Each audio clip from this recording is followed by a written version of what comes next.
The Adirondack Mountains wore winter like armor, silent, unforgiving, beautiful in the way dangerous things often are. Snow clung to the pine branches in thick layers, and the air carried that peculiar stillness that comes just before a storm decides whether to arrive or pass by. Sergeant First Class Marcus Hale stepped off the Greyhound bus at the edge of Pine Ridge, New York, population 847, and felt the cold cut through his surplus military jacket like a blade remembering old wounds. His breath clouded white in the January air. At 34, Marcus carried himself with the controlled stillness of a man who had learned to measure every movement, every word, every emotion against the possibility of sudden violence. His dark brown hair, cut military short but growing out at the edges, showed the first hints of premature silver at the temples.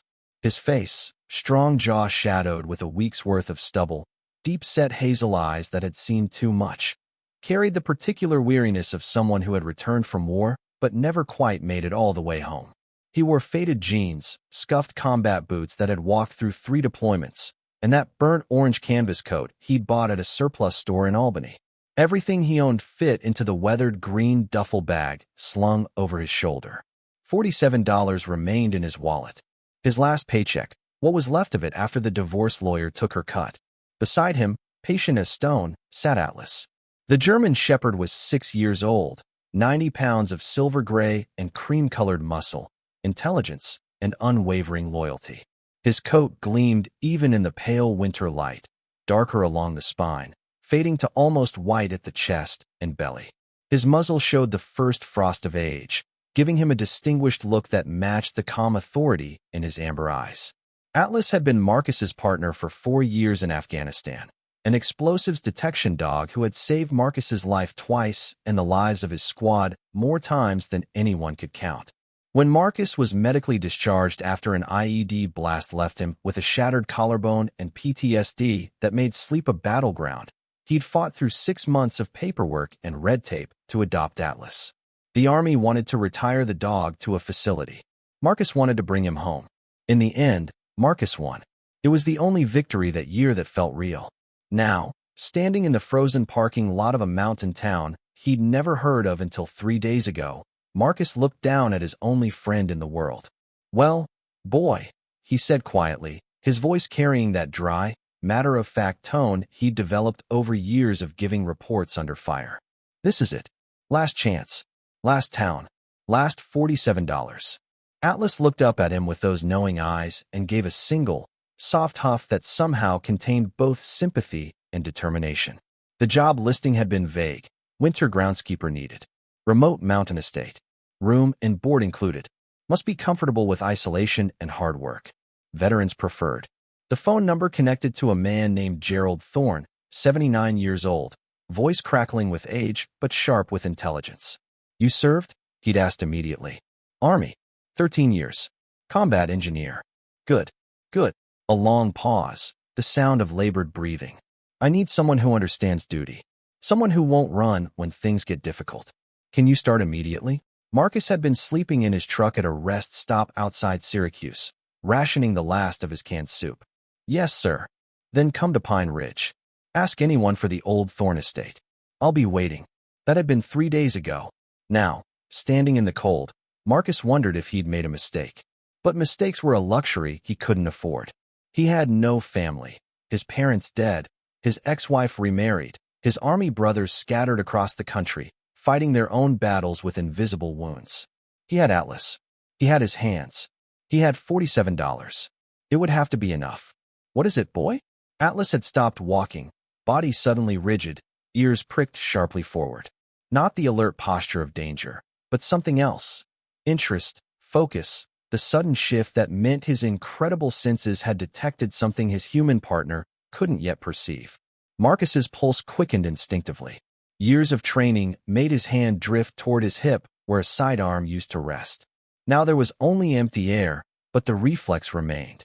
Atlas took 3 steps forward, nose lifted, drawing invisible lines in the cold air. Then he turned sharply off the main road, onto a narrow trail that disappeared into the dense pine forest. Atlas' heel.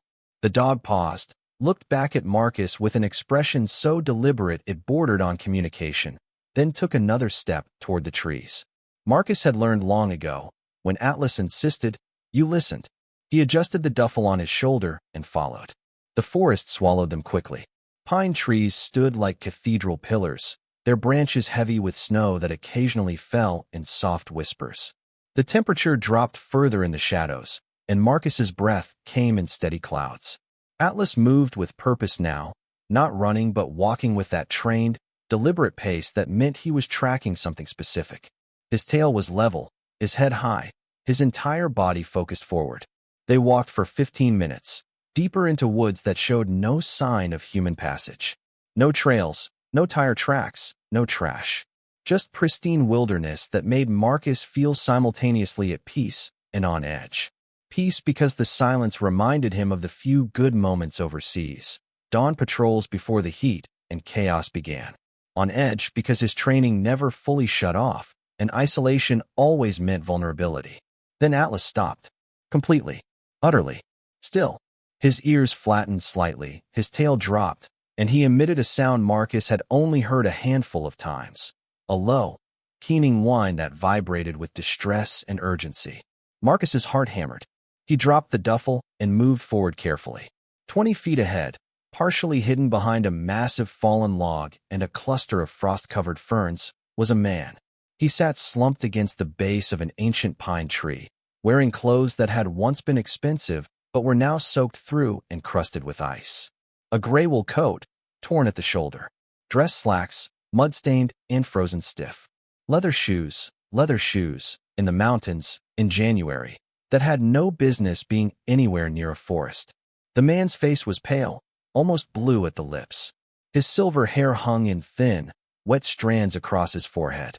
His hands, thin and trembling, clutched a small leather satchel to his chest like a child holding a teddy bear. But his eyes, when they opened at the sound of Atlas's approach, were clear. Frightened, exhausted, bewildered, but clear. "Help," the man whispered, voice barely audible. "Please, help me." Marcus was already moving. He dropped to his knees beside the man, hands automatically checking for injuries. The training so ingrained it happened without thought. Pulse weak but steady. Breathing shallow. Body temperature dangerously low. Early stages of hypothermia, maybe worse. "Sir, my name is Marcus. I'm going to get you warm. Can you tell me your name?" The man blinked slowly, as if the question required immense effort to process. "Gerald," he finally whispered. "Gerald Thorne." Marcus froze for half a heartbeat. The same Gerald Thorne who had hired him.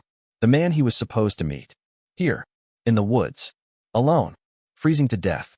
"Mr. Thorne, what happened? How did you get here?"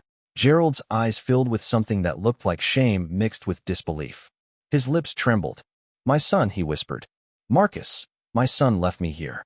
The words hung in the frozen air like an accusation against humanity itself. Atlas moved closer, pressing his warm body against Gerald's side, offering heat and comfort without hesitation. The old man's hand, almost unconsciously, moved to rest on the dog's head. "We're getting you out of here," Marcus said firmly. He stripped off his orange coat and wrapped it around Gerald's shoulders, then lifted the frail man as carefully as he would handle an explosive. Gerald weighed almost nothing, his body frighteningly light against Marcus's chest. Atlas led the way back through the forest, checking over his shoulder every few steps to ensure Marcus was following. As they walked, Gerald's head rested against Marcus's shoulder, and he murmured fragments of sentences that didn't quite connect. "Thought he'd come back, told me to wait. I built everything for him, everything." Marcus's jaw tightened. He'd seen abandonment before. Fellow soldiers left behind by the system that sent them to war. Veterans sleeping under bridges while politicians gave speeches about honor. But this, a son leaving his elderly father to freeze in the woods. This was a cruelty that cut differently. By the time they emerged from the forest, Marcus's arms were burning and his breath came hard. But Gerald Thorne was still alive, still breathing, and that was enough. The town's small medical clinic sat at the corner of Main Street and Pine Avenue, a modest brick building with a hand-painted sign. Marcus shouldered through the door, Atlas at his heels. A woman in her early 40s looked up from behind the reception desk, short dark hair streaked with gray, kind brown eyes that immediately registered alarm. "I need help," Marcus said. "Hypothermia." "Found him in the woods." The woman was already moving, calling for assistance. Within seconds, a doctor appeared, a tall man in his 50s with silver glasses and steady hands. They took Gerald from Marcus's arms and disappeared through a doorway. Marcus stood in the waiting room, suddenly aware that he was shaking, not from cold, but from adrenaline crash. Atlas sat at his feet, looking up with those amber eyes that always seemed to ask, "Are you okay?" Marcus lowered himself into a plastic chair and buried his face in his hands. "You did good, boy," he whispered. "You did real good." Atlas rested his chin on Marcus's knee and closed his eyes. An hour passed, then two. The clinic was warm, almost uncomfortably so after the frozen forest, and Marcus felt his body slowly remember what normal temperature felt like. The woman from reception, her name tag read, Diane Crawford, RN, brought him coffee in a styrofoam cup and a blanket that smelled faintly of lavender. "He's stable," she said gently. "Dr. Reeves says you got to him just in time." Another hour and she didn't finish the sentence. She didn't need to. Marcus wrapped his hands around the coffee. "Will he be okay?" "Physically, yes. Emotionally." Diane's expression darkened. "That's a different question. Mr. Thorne is well known around here. His family owns the old estate up on the ridge. But we haven't seen him in town for months. Most people assumed he'd moved away. Someone left him in those woods," Marcus said quietly. "On purpose." Diane's mouth tightened into a thin line. "I need to report this. Sheriff Morgan will want to speak with you." Marcus nodded. He'd expected as much. Atlas, who had been sleeping at Marcus's feet, suddenly lifted his head. His ears rotated toward the clinic entrance, and a low rumble started in his chest. Not aggressive, but warning. The door opened. A man stepped inside, and Marcus immediately clocked every detail with trained observation. Early 40s, expensive navy suit that fit too perfectly to be off the rack, Italian leather shoes that probably cost more than Marcus's entire wardrobe. Dark hair swept back with precision, a face that might have been handsome if not for the cold calculation in his gray eyes. He moved with the confidence of someone who expected the world to rearrange itself around his presence. "I'm looking for Gerald Thorne," the man said, his voice smooth, controlled, the kind of voice that belonged to boardrooms and country clubs. "I was informed he was brought here." Diane straightened, her professional warmth evaporating. "And you are?" "Jonathan Thorne, his son." The temperature in the room seemed to drop 20 degrees. Marcus stood slowly. Atlas moved to stand between him and Jonathan, body tense. Jonathan's eyes flicked to Marcus with barely concealed disdain, taking in the worn jeans, the scuffed boots, the military bearing that didn't require a uniform to be obvious. "You're the one who found him?" Jonathan asked, his tone suggesting he was addressing someone beneath his notice. "I did." "Where?" "In the woods. About 2 miles northeast of town. Freezing to death." Jonathan's expression didn't change. No shock, no relief, no guilt, just a slight tightening around his eyes that might have been annoyance. "I see," he said. "Well, thank you for your service. I'll take responsibility for my father now." "Will you?" The words came out harder than Marcus intended. Jonathan's gaze sharpened. "Excuse me." Marcus took a step forward. Atlas mirrored him. "Your father said you left him there. In the woods. In January." For just a moment, a flicker so brief Marcus almost missed it. Something like fear crossed Jonathan's face. Then it was gone, replaced by cold indignation. "My father is elderly and confused. He has dementia. He wandered off during a family outing. We've been searching for him all day." "That's a lie." The words came from the doorway. Dr. Reeves stood there, his silver glasses reflecting the fluorescent lights, his expression grave. "I've examined Mr. Thorne," the doctor continued, stepping fully into the room. "He shows no signs of dementia or cognitive impairment. His memory is sharp. His reasoning is sound. And he's been very clear about what happened." Jonathan's jaw clenched. "Doctor, with all due respect." "He said you drove him to the forest," Dr. Reeves interrupted, his voice steady and unyielding. "Told him to wait there while you checked something. Then you left. He waited for 6 hours before he tried to find his way back. That's when he collapsed." The silence that followed was deafening. Jonathan's polished facade cracked just enough to reveal the cold steel beneath. "This is absurd. I'll be speaking with my attorneys." "You'll be speaking with me first." The new voice belonged to a woman in her late 50s who entered with the quiet authority of someone who'd spent decades earning respect the hard way. She wore a sheriff's uniform, her silver hair pulled back in a no-nonsense bun, her blue eyes sharp and assessing. Sheriff Natalie Morgan.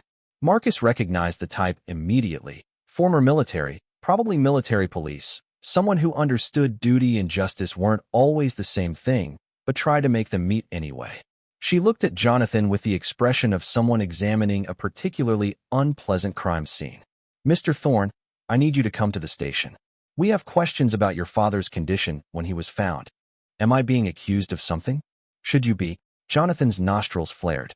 "I want my lawyer." "That's your right." Sheriff Morgan's tone made it clear what she thought of people who immediately lawyer up. "But until we sort this out, you're not going anywhere near your father." Jonathan's mask slipped completely for just a second, and Marcus saw it. Pure, naked fury. Not the anger of someone falsely accused, but the rage of someone whose plan had been interrupted. Then Jonathan smoothed his expression, adjusted his suit jacket, and walked toward the door. He paused beside Marcus, close enough that only Marcus could hear his whisper. "You should have minded your own business, soldier." Then he was gone. Atlas growled low, a sound that vibrated with warning. Sheriff Morgan approached Marcus, extending a hand. "Sheriff Natalie Morgan. You must be the veteran Gerald mentioned on the phone." Marcus shook her hand. "Marcus Hale, and this is Atlas." The sheriff crouched, allowing Atlas to sniff her hand. The dog's tail gave a single wag, approval. "Gerald told us a lot in the short time he was conscious," Sheriff Morgan said, standing. "Including that his son has been trying to get him declared incompetent for months. Wants control of the estate and the family trust." When Gerald refused to cooperate, Jonathan got creative. Marcus felt his hands curl into fists. "He tried to kill him. That's what it looks like. But proving it." She shook her head. "Jonathan Thorne is the CEO of Thorne Industries, worth north of $3 billion. He has lawyers, connections, and enough money to make problems disappear. This won't be easy. Nothing worth doing ever is," Marcus said quietly. Sheriff Morgan studied him for a long moment, then nodded. "Gerald asked to see you. When he woke up, first thing he said was, 'Where's the soldier with the dog?' You made an impression."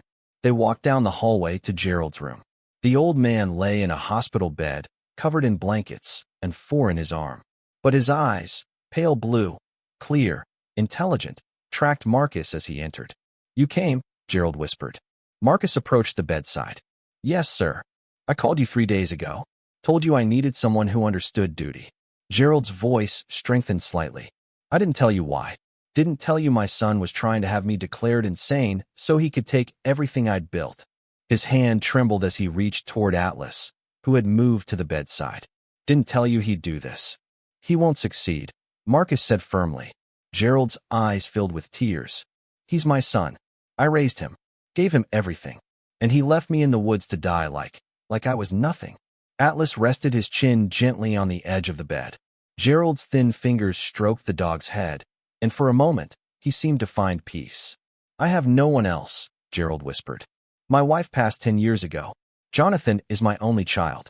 "I thought," his voice broke. "I thought blood meant something." Marcus felt a familiar ache in his chest, the same one he'd felt when his own family turned their backs during his darkest days. When the army processed his discharge and he'd stood alone in a parking lot with everything he owned in a duffel bag. "Blood doesn't make family," Marcus said quietly. "Loyalty does. Sacrifice does. Being there when it costs you something. That makes family." Gerald looked at him with an expression of profound gratitude mixed with desperate hope. "Will you stay?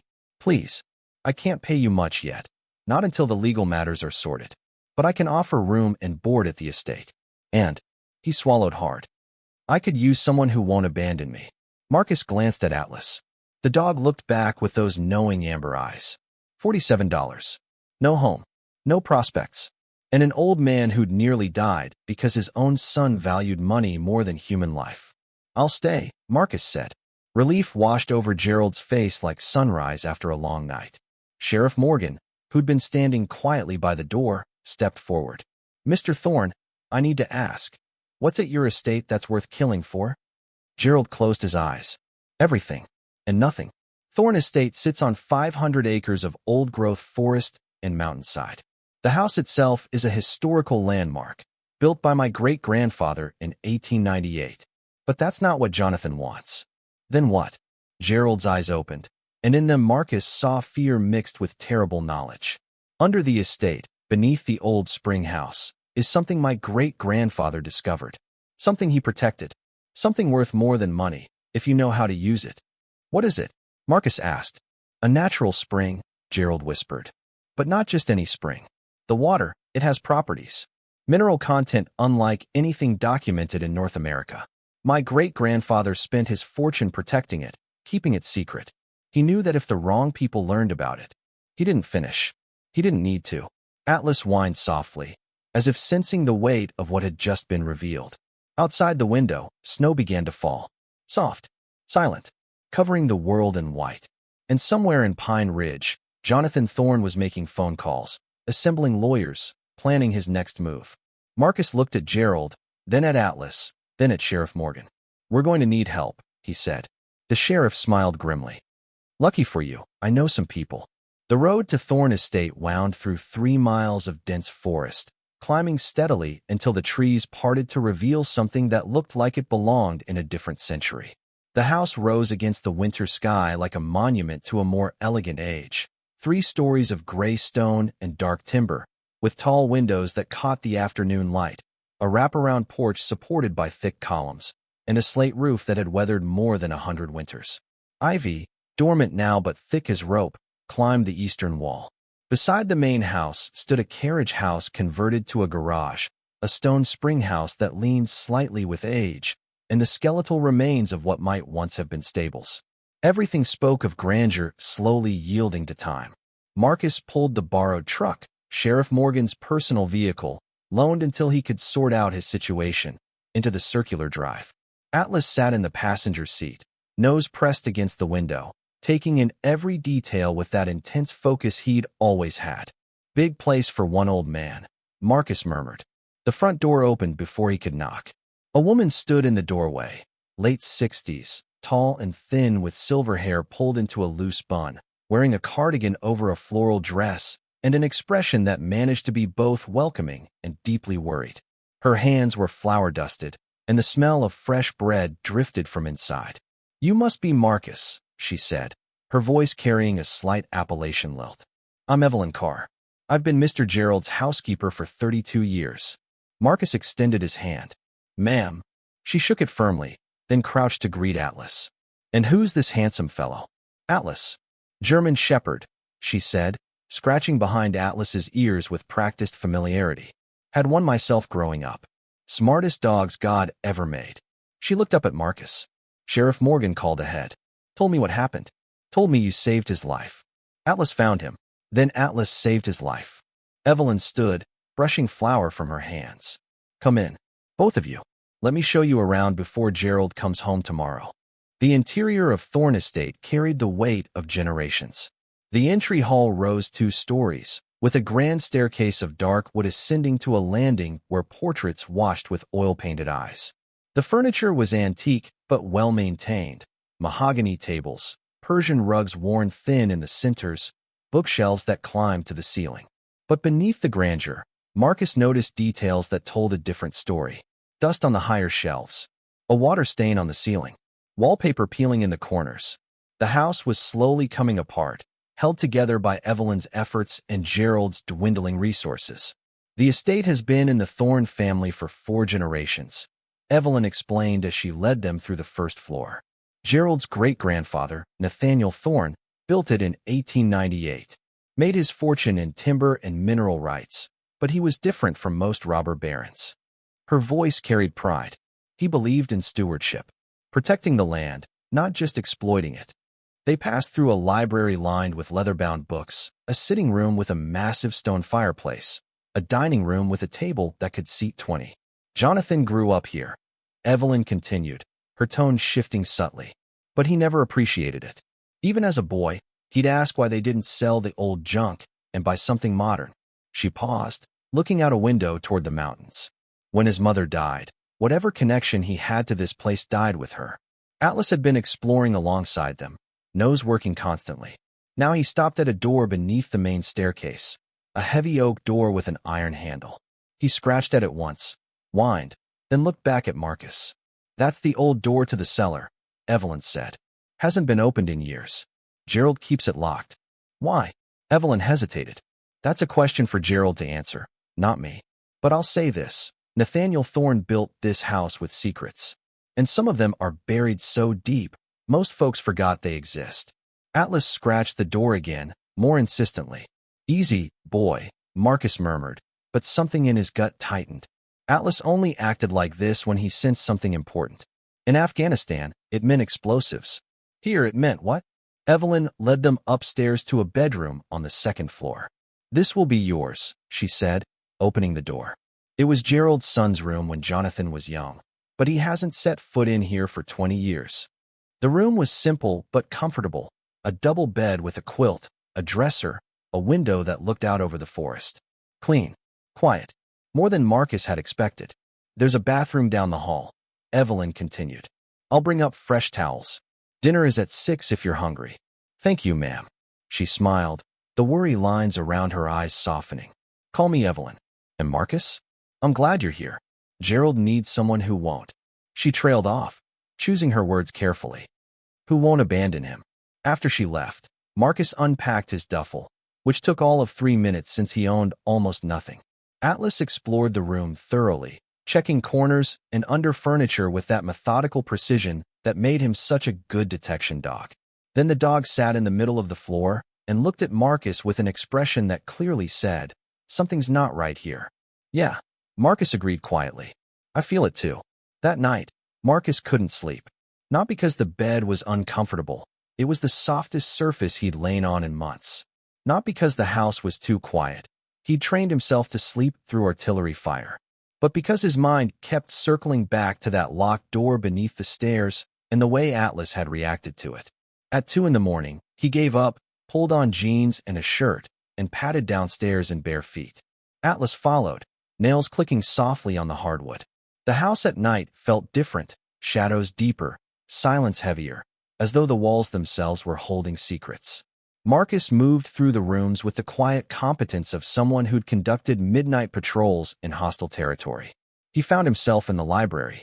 Moonlight streamed through tall windows, illuminating shelves packed with books that spanned more than a century. History, philosophy, geology, engineering. Nathaniel Thorne had been an educated man. Marcus pulled a leather-bound volume at random. Principles of Mineral Surveying, 1895.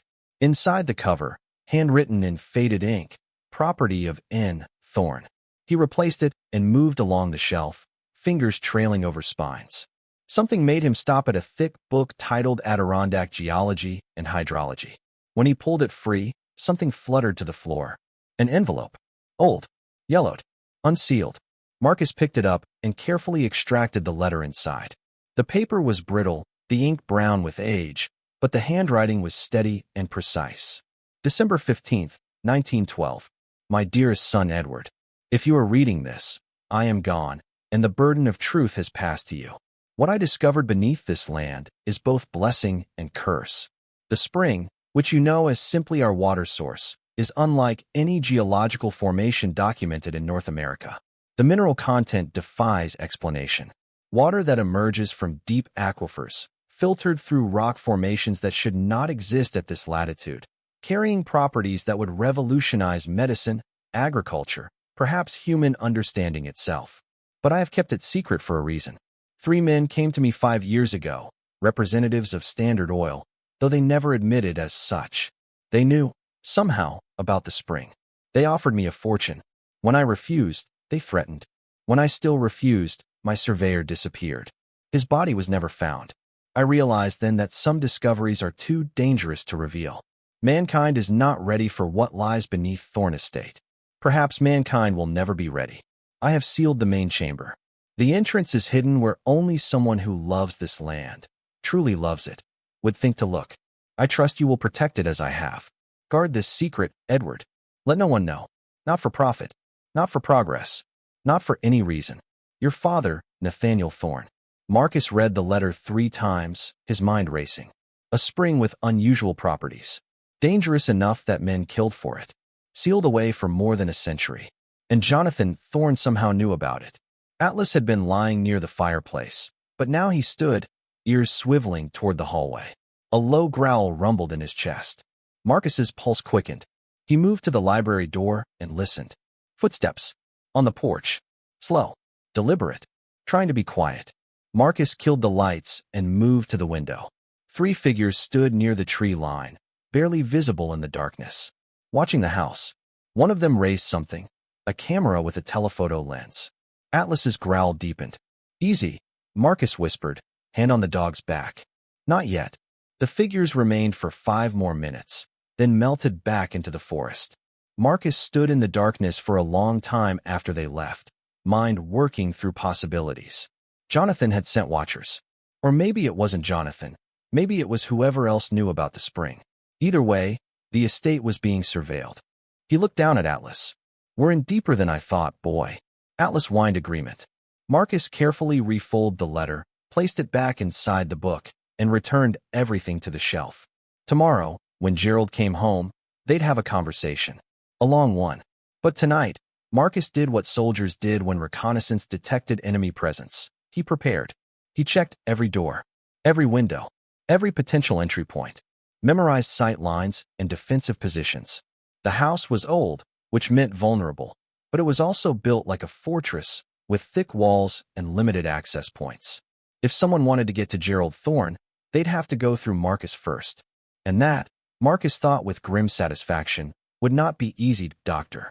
Reeves released Gerald Thorne the next morning with strict instructions about rest, hydration, and avoiding stress.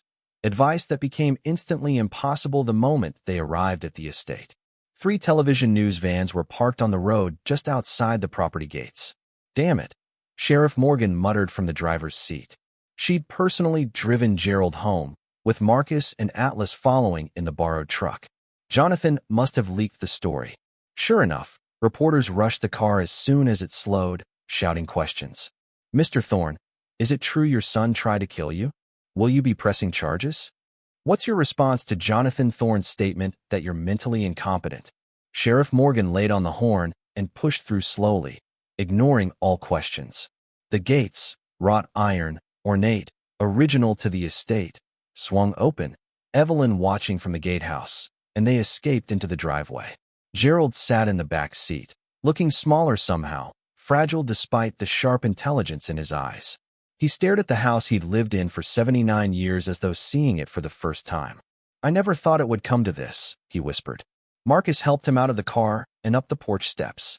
Evelyn waited in the doorway, eyes red from crying. Welcome home, she said, voice thick with emotion. Gerald embraced her gently. Thank you, old friend. Inside, Evelyn had prepared soup and fresh bread. They sat in the dining room. Gerald at the head of the table, Sheriff Morgan to his right, Marcus and Atlas to his left. We need to talk about what happens next, the sheriff said gently. Jonathan has filed a petition with the court to have you declared mentally incompetent. He's claiming you wandered off due to dementia and that your accusation against him is a delusion. Gerald's hands trembled around his soup bowl, but his voice was steady. He knows I'm not senile. I know, but he's hired 3 psychiatrists willing to testify otherwise. His lawyers are already deposing everyone who's had contact with you in the past year, looking for any evidence of confusion or memory problems. This is about the spring, Gerald said quietly. Everyone looked at him. The natural spring beneath the estate. He knows about it somehow. I never told him, but he knows. And he wants it. Sheriff Morgan leaned forward. Mr. Thorne, I need you to explain exactly what we're dealing with. Gerald set down his spoon and began to speak. In 1898, my great-grandfather Nathaniel built this estate after purchasing 500 acres of mountain forest. He was a surveyor by trade, a geologist by passion. During the construction of the foundation, workers broke through into a natural cavern system. Inside was a spring, an artesian well fed by deep aquifers. Gerald's eyes grew distant, remembering stories passed down through generations. Nathaniel sent water samples to universities across the country. The mineral content was unusual, trace elements that shouldn't exist in this combination. Dissolved minerals from rock formations that typically only occur hundreds of miles away at different elevations. The water itself was pure, cold, and according to some preliminary studies, had properties that. He paused, choosing words carefully. That might have medical applications. What kind of applications? Marcus asked. They didn't have the technology then to fully understand it. But workers who drank from the spring reported unusual vitality. Minor ailments seemed to improve faster. There were whispers about healing properties, longevity, cellular regeneration. Gerald shook his head. Nathaniel shut down all research immediately. He realized what would happen if word got out. Men would kill for it. Corporations would destroy the land trying to extract it. So he sealed the main chamber, hid the entrance, and swore the family to secrecy. But someone found out, Sheriff Morgan said. Yes, Jonathan somehow learned about it. Last year, he began pressuring me to sell the estate to a development company. When I refused, he started the campaign to have me declared incompetent. I think, Gerald's voice cracked. I think the incident in the woods was meant to look like I'd wandered off in confusion and died of exposure. A tragic accident. Then he could take control and do whatever he wants with the land. Atlas, who had been lying quietly at Marcus's feet, suddenly stood and trotted to the locked door beneath the stairs. He scratched at it once, then looked back at the group. Gerald watched with curiosity. Remarkable. Dogs sense things we don't. He did this last night too, Marcus said. What's behind that door? Gerald stood slowly, using the table for support. He pulled a key from his pocket, an old iron key that looked like something from a Gothic novel. The way down, he said simply. The door opened with a groan of protest. Stone steps descended into darkness. The air rising from below was cool and mineral-scented. I haven't been down here in 5 years, Gerald admitted. My knees aren't what they were. Then I'll go, Marcus said. Atlas was already halfway down the steps. Marcus flicked on his phone's flashlight and descended carefully. The stairs were steep, carved from natural stone, worn smooth by more than a century of use.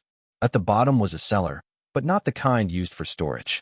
This was a chamber, roughly 20 feet square, with walls of natural rock.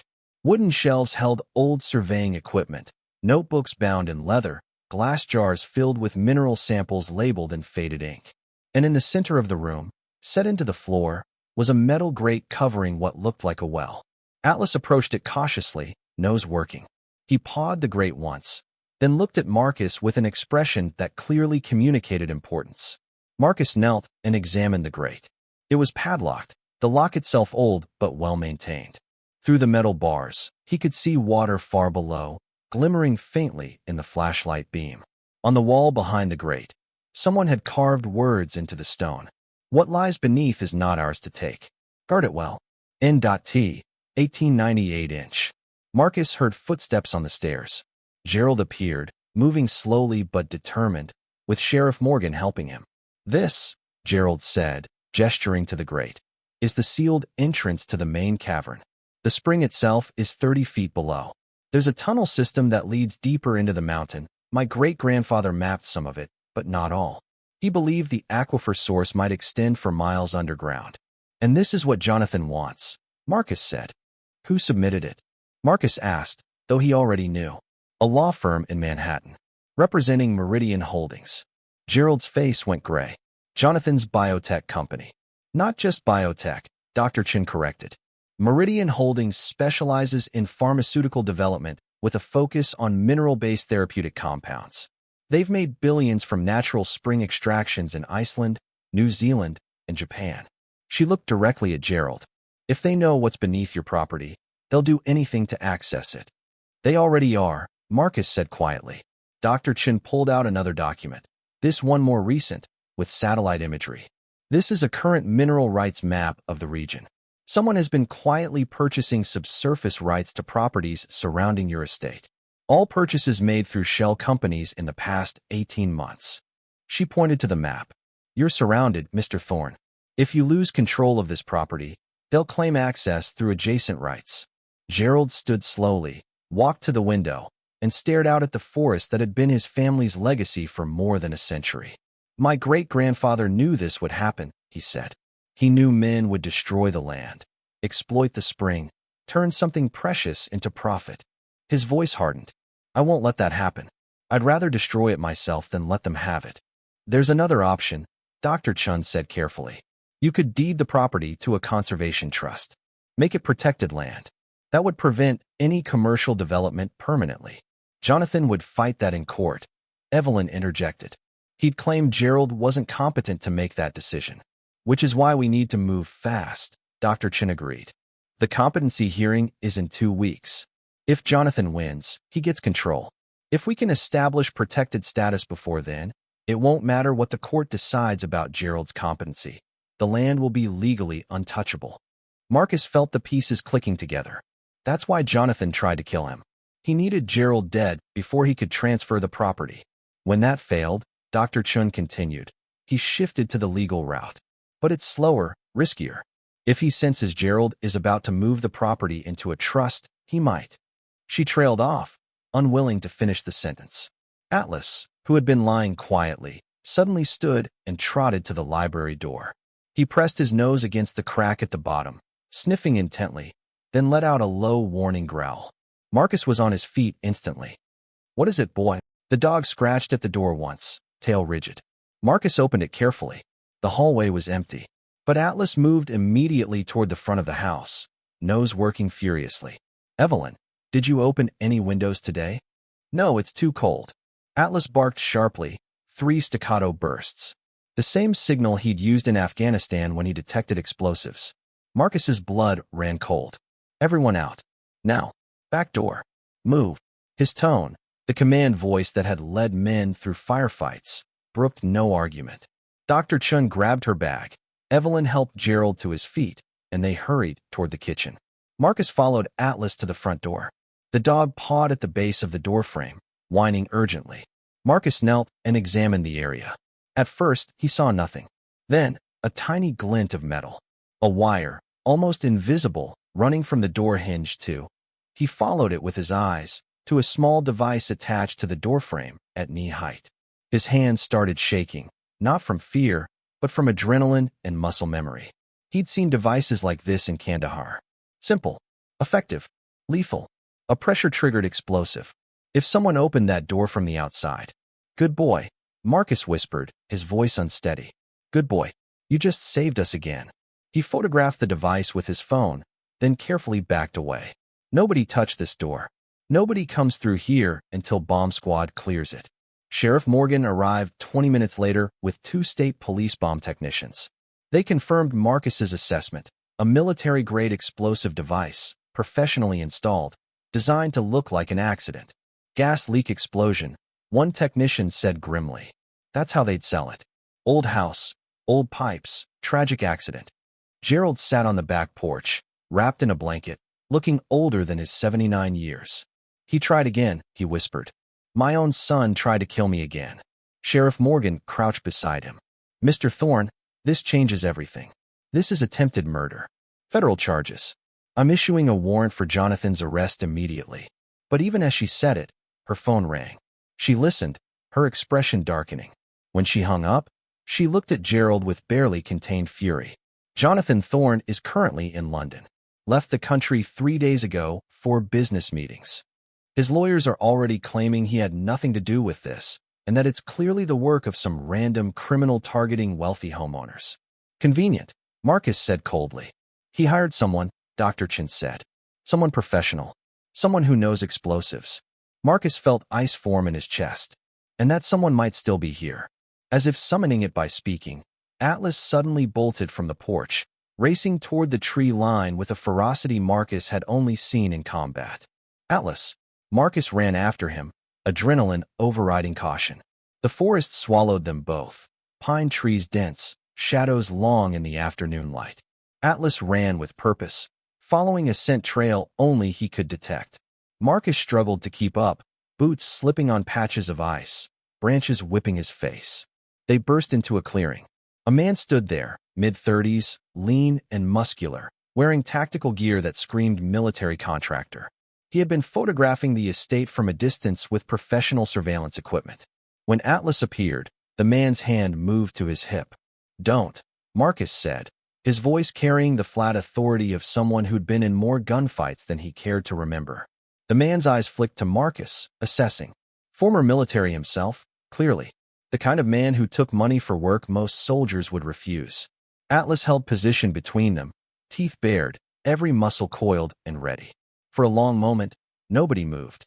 Then the man slowly raised his hands. Easy, soldier. Just doing a job. What job? Surveillance. That's all. I don't know anything about explosives.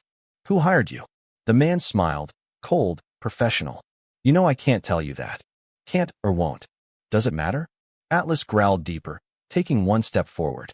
The man's smile faded. Call off your dog. Give me a name. You really want to go down this road? You know what happens to people who interfere with operations like this. You've been in the game. You know. Marcus had been in the game. He knew exactly what happened. He'd seen it overseas. Contractors working for companies that operated in legal gray areas, carrying out objectives that couldn't officially exist. Men who disappeared problems. Men who created accidents. Atlas hold. The dog stopped but didn't relax. Marcus pulled out his phone. Sheriff's on her way. You can explain it to her. I'll be gone in 30 seconds. You'll be bleeding in 30 seconds if you move. The man studied Marcus's face, then Atlas's predatory stance. Whatever he saw there convinced him. He lowered his hands slowly and sat down in the snow. Smart choice, Marcus said. Sheriff Morgan arrived with deputies. They arrested the contractor, who refused to give any information beyond a fake name and the number of a lawyer. Back at the estate, Bomb Squad had cleared the device and were processing it for evidence. Dr. Chun had stayed throughout, helping Evelyn keep Gerald calm and focused. Atlas pressed against Marcus's leg, offering silent support. As evening settled over the mountains, casting the forest in deep purple shadows, Marcus stood on the back porch with Atlas at his side. Gerald joined him, moving stiffly but determined. I thought bringing you here would give you safety, Gerald said quietly. Instead, I've put you in danger. I've been in danger before. Not like this. These people, they're not random criminals. They're organized, well-funded, patient. Gerald's voice trembled. And my son is orchestrating it all. Marcus turned to face him. Then we take away his orchestra.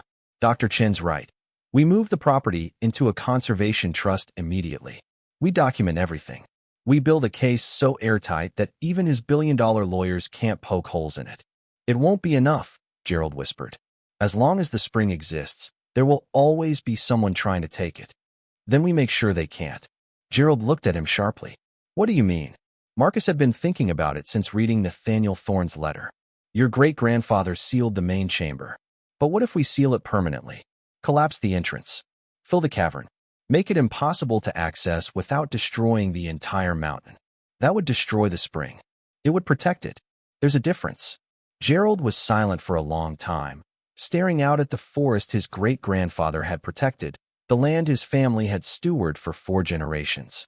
If it comes to that, he finally said, if there's no other way to keep it safe, then yes. Better destroyed than exploited. Somewhere in the darkening forest, danger still waited. But for the first time since this began, Marcus felt the tactical advantage shifting. They knew what Jonathan wanted. They knew what he was willing to do to get it. Now they just had to stop him. For days passed in tense preparation. Dr. Chin worked with Gerald and a team of environmental lawyers to draft documents transferring Thorne Estate to the Adirondack Land Conservancy, a nonprofit that protected wilderness areas from commercial development. Sheriff Morgan coordinated with federal investigators, building a case against Jonathan Thorne for attempted murder, conspiracy, and a dozen other charges. Evelyn fortified the house, new locks on every door, motion sensors on the driveway, and a direct emergency line to the sheriff's station. And Marcus trained. Every morning, he ran the perimeter of the property with Atlas, memorizing every trail, every access point, every potential threat vector. He identified defensive positions, established rally points, and created contingency plans for different attack scenarios. It felt uncomfortably like deployment preparation. But if this was war, Marcus intended to win. On the 5th night, Atlas woke him at 2 a.m. The dog stood rigid beside the bed, ears forward, staring at the window. A low rumble vibrated in his chest, the sound that meant immediate danger. Marcus rolled out of bed silently, already pulling on boots and jacket. He moved to the window and looked out. 3 figures moved through the forest, barely visible in the moonlight. They wore dark clothing and moved with the practiced silence of professionals. One carried what looked like a crowbar. Another had a backpack that hung heavy with unknown contents. Marcus's hand went to his phone, but before he could dial, the power cut out. Complete darkness swallowed the house. Atlas growled louder. "Easy, boy. Easy." Marcus activated his phone's flashlight and moved into the hallway. He could hear movement downstairs. Someone had already breached the house. His training kicked in with cold precision. He wasn't armed, but he had terrain advantage, darkness, and Atlas. It would have to be enough. He made his way silently to Gerald's room and slipped inside. The old man was already awake, sitting upright in bed, eyes wide with fear. "They're inside," Marcus whispered. Gerald's hand trembled as he reached for his nightstand. "I have a gun." "No. If shots are fired, they'll claim self-defense if anything goes wrong. We need them caught in the act." "What do we do?" "You stay here. Lock the door behind me. Don't open it for anyone except me or the sheriff." "Marcus." "Trust me, sir." He slipped back into the hallway. Atlas pressed against his leg, every muscle coiled and ready. The intruders were in the entry hall. Marcus could hear them moving cautiously, testing doors, searching for something. They were headed toward the cellar entrance. Of course, the spring. Marcus descended the stairs with Atlas at his heel, each step placed with infinite care. At the landing, he could see them. 3 men, wearing black tactical gear and night vision goggles. One was working on the locked cellar door with lock-picking tools. Marcus pulled out his phone, switched to video recording, and filmed silently from the shadows. Then Atlas made a choice. The dog surged forward with a bark that echoed through the house like a gunshot. Pure, primal, terrifying. He hit the nearest intruder at chest height, 60 pounds of momentum and fury, driving the man backward into the wall. The other 2 spun, hands reaching for weapons. Marcus didn't hesitate. He came down the remaining stairs in 3 bounds, tackling the second intruder before the man could draw. They hit the floor hard, struggled viciously. The man was trained, military, probably special forces, but Marcus had fought in closer quarters than this, in darker places, against men who wanted him dead more than they wanted to breathe. He got the man's arm twisted behind his back in a submission hold he'd learned from hand-to-hand combat instructors who'd been teaching soldiers how to kill since Vietnam. Atlas had his man on the ground, teeth locked on the tactical vest, growling with an intensity that froze everyone in place. The third intruder made a choice Marcus didn't expect. He ran. Not toward the door. Toward the cellar. He kicked the partially open door fully open and vanished down the stone steps. "No." Gerald's voice came from the top of the stairs. Marcus zip-tied the 2 subdued intruders, plastic restraints from his deployment days that he'd kept out of habit, and raced after the third man. The cellar was pitch black. Marcus's flashlight beam cut through darkness, illuminating stone walls, old equipment, and the metal grate covering the well.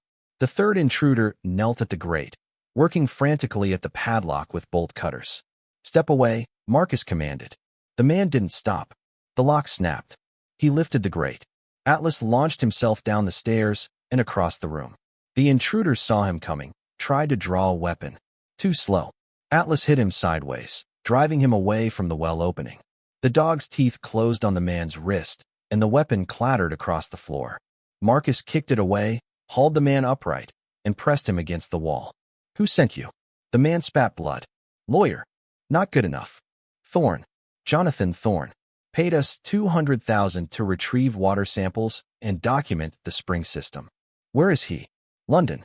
"I told you, we're contractors." "He's insulated." Sirens wailed in the distance. Sheriff Morgan, alerted by the motion sensors. Marcus held the man's gaze. "You failed, and now you're going to prison." "We're not the last," the man said. "Others will come. There's too much money involved. Then they'll fail too." By the time sheriff's deputies secured the property, dawn was breaking over the mountains. The 3 contractors were arrested, charged with breaking and entering, attempted theft, and assault. Jonathan Thorne's name came up repeatedly in their statements. But the contractors also made clear he'd hired them through intermediaries. Proving direct connection would be difficult. Dr. Chun arrived as the sun rose, her Jeep sliding to a stop in the driveway. She ran inside, face pale.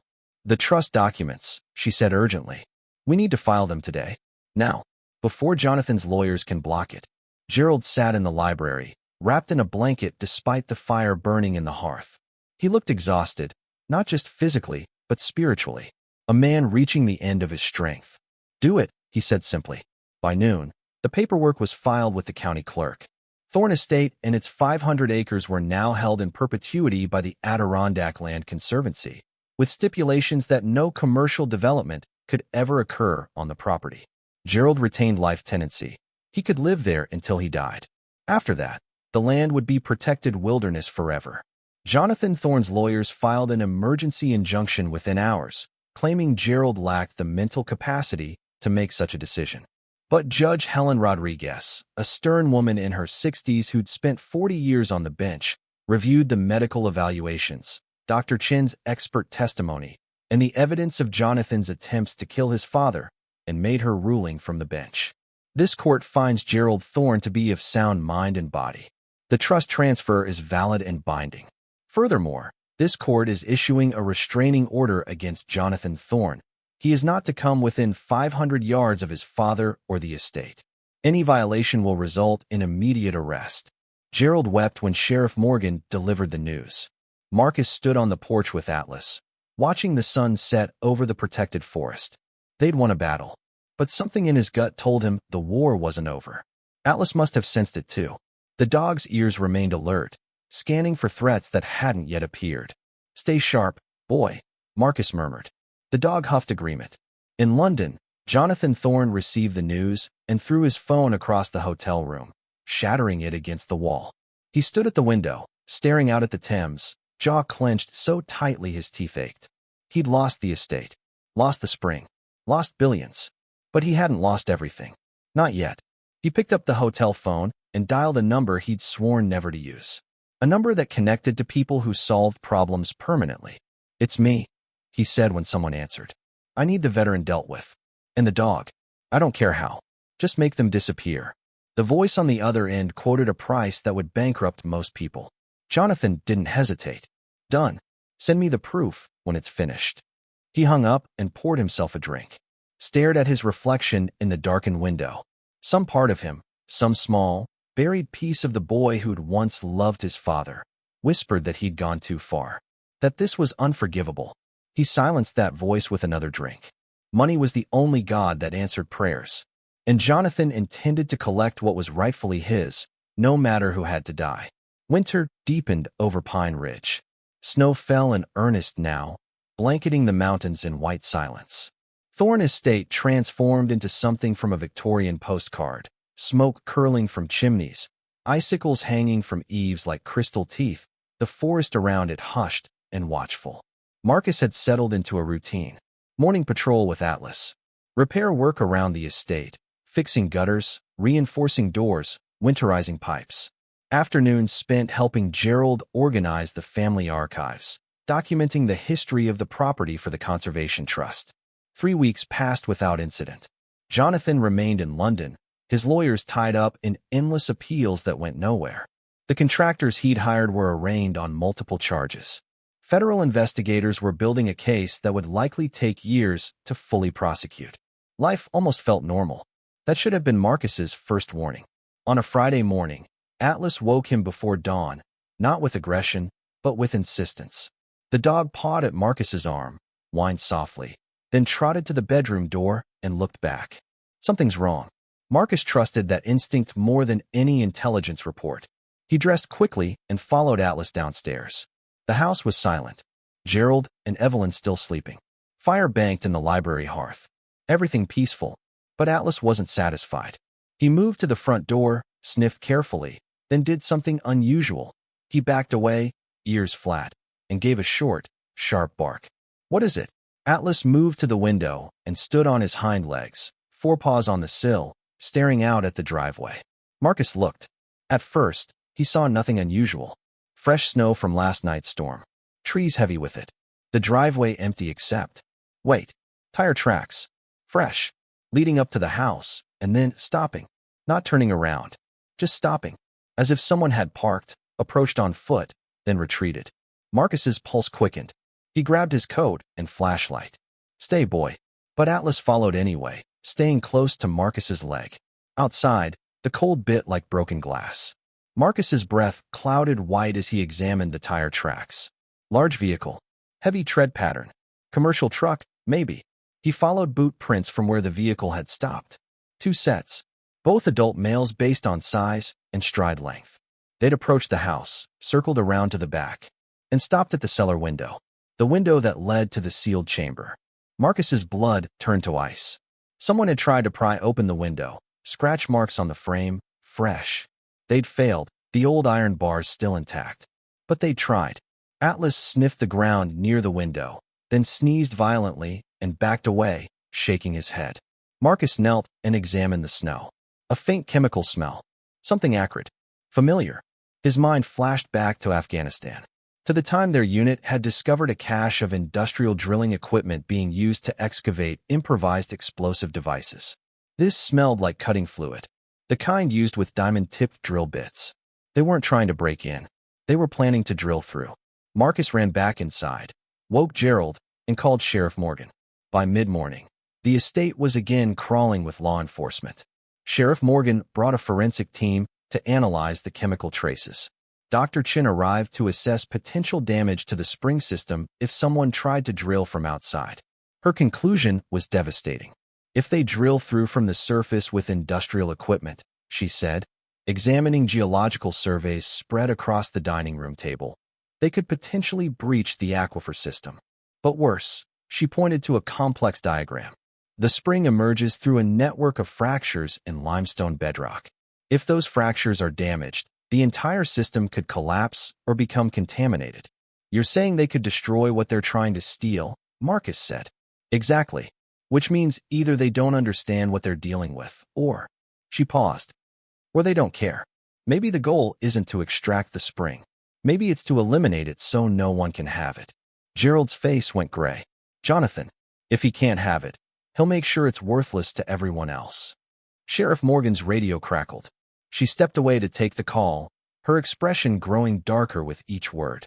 When she returned, she looked furious and frustrated in equal measure. Jonathan Thorne returned to the United States 2 days ago, she said. But not to New York. He flew into Burlington, Vermont, 40 miles from here. He's staying at a private estate owned by one of his business partners. He's close, Marcus said. Too close. And my hands are tied. He hasn't technically violated the restraining order. He's not within 500 yards of this property. His lawyers claim he's here for legitimate business meetings. What business? Gerald asked bitterly. The business of killing me. We're watching him, Sheriff Morgan said. But he's smart. He won't make a move himself. He'll use contractors, intermediaries, people who can't be traced back to him. As if summoned by her words, Atlas suddenly bolted from the room, racing upstairs. They heard him barking frantically from the second floor. Marcus took the stairs 3 at a time. Atlas stood in Marcus's bedroom, focused on the window. Not the glass, the windowsill. He pawed at something small and black attached to the exterior frame. Marcus looked closer. A camera. Tiny. Professional. Wireless. Someone had been watching them. Sheriff Morgan called in a tech team. They found 7 more cameras around the property, on trees, attached to the barn, hidden in the stone wall near the gate. Every angle of the house covered. Broadcasting to somewhere. They've been surveilling us for weeks, Sheriff Morgan said grimly. Watching patterns. Learning routines. Preparing, Marcus added. That night, Sheriff Morgan stationed 2 deputies on the property. Marcus didn't sleep. Neither did Atlas. They sat in the library, watching, waiting. At 3 a.m., the dog's ears swiveled toward the window. Then he exploded into motion, barking with an intensity Marcus had never heard, racing to the front door, scratching frantically. Marcus threw open the door. The driveway was empty. Forest dark. Nothing moving. But Atlas ran anyway, straight toward the trees, barking continuously. Marcus grabbed a flashlight and followed. They found it 50 yards into the forest. A man, lying in the snow, not moving. Marcus approached cautiously, flashlight beam revealing details. Late 30s. Tactical gear. Professional equipment. And a compound bow lying beside him, 1 arrow already knocked. The man was unconscious, bleeding from a head wound. Looked like he'd slipped on ice and struck his head on a rock. But the arrow in his bow was pointed toward the house. Pointed toward a specific window. Gerald's window. Marcus felt his blood turn to ice water. This wasn't surveillance. This wasn't theft. This was assassination. Sheriff Morgan arrested the man, who, like the others before him, refused to talk beyond requesting a lawyer. But his equipment told the story. Military-grade night vision, suppressed pistol, compound bow designed for silent kills. Jonathan Thorne had sent a killer. He's escalating, Dr. Chun said when they gathered in the library at dawn. She looked exhausted, frightened. The trust is filed. The property is protected. But Gerald is still alive, still a witness against him. As long as Gerald can testify. I'm the only thing standing between Jonathan and freedom, Gerald finished quietly. Then we end this, Marcus said. Now, everyone looked at him. We have evidence, 3 separate attempts, contractors who've named Jonathan. We have motive. We have opportunity. Sheriff, can we get a warrant for his arrest? Sheriff Morgan shook her head. Federal prosecutors are building a case, but they want it airtight. They're not ready to move yet. How long? Weeks. Maybe months. We don't have weeks, Marcus said flatly.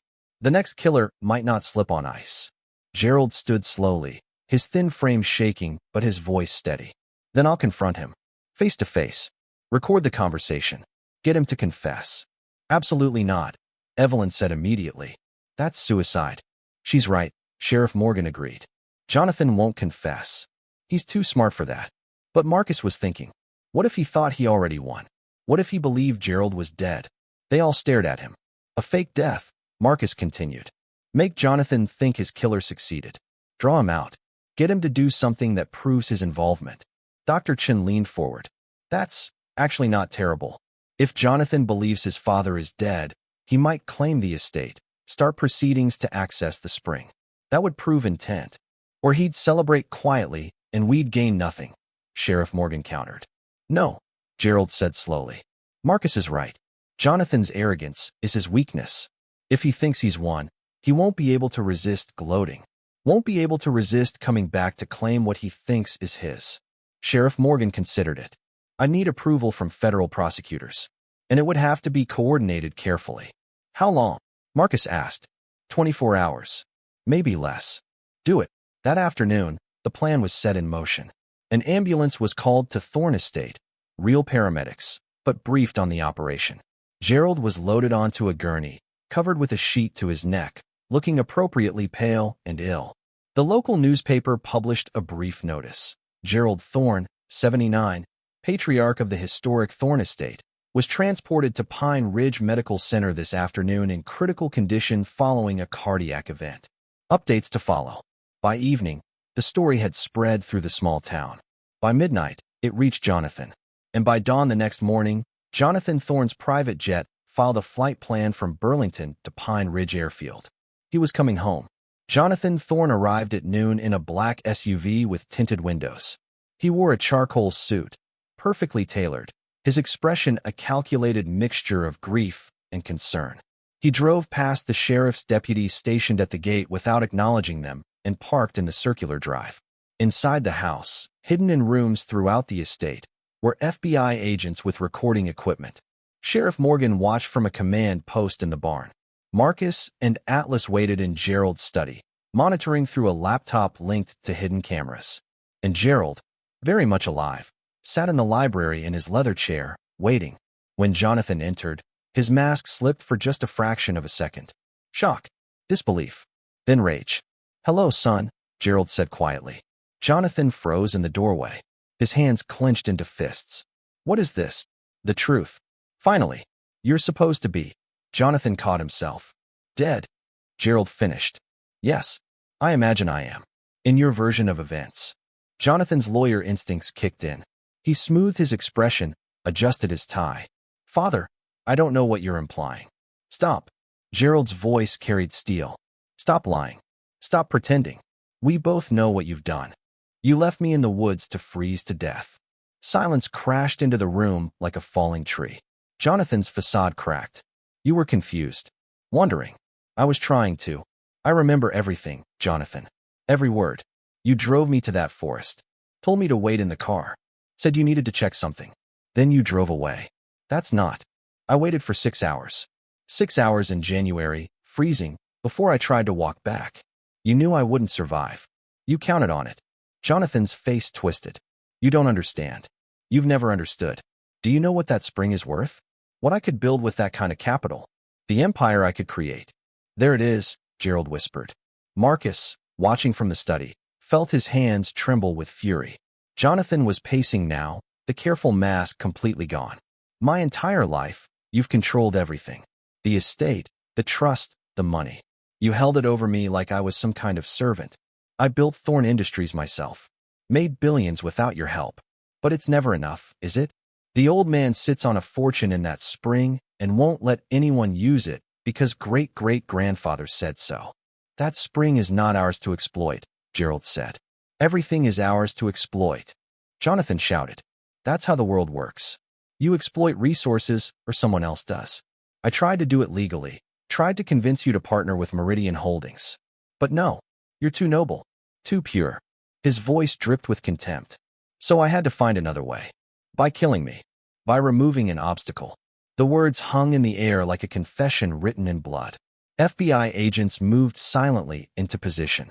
Jonathan seemed to realize what he'd said.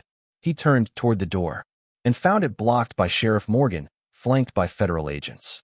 Jonathan Thorne, she said calmly, you're under arrest for attempted murder, conspiracy to commit murder, and a list of other charges that's going to take me an hour to read.